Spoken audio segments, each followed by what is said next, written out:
दोस्तों, मैं अपनी तमहीद को यहीं पर रोक कर अपने प्रोग्राम को आगे बढ़ाता हूँ।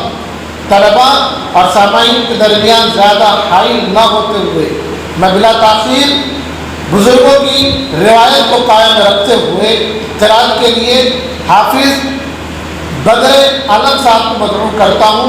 वह आए और कुरान मजीद से इस महफिल का आगाज़ करें। हाफिज़ बदर आलम साहब। अऊज़ु बिल्लाहि मिनश शैतानिर रजीम।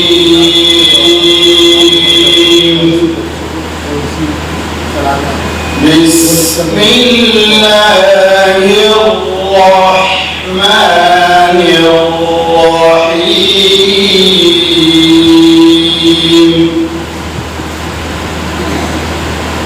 قل أعوذ برب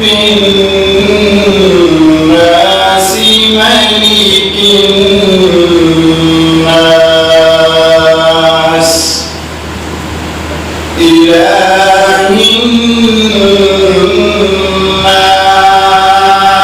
الناس من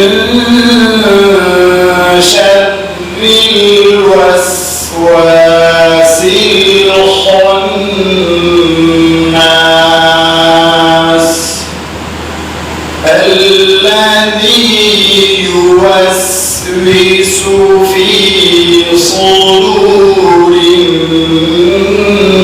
الناس من الجنة والناس. صدق الله العظيم.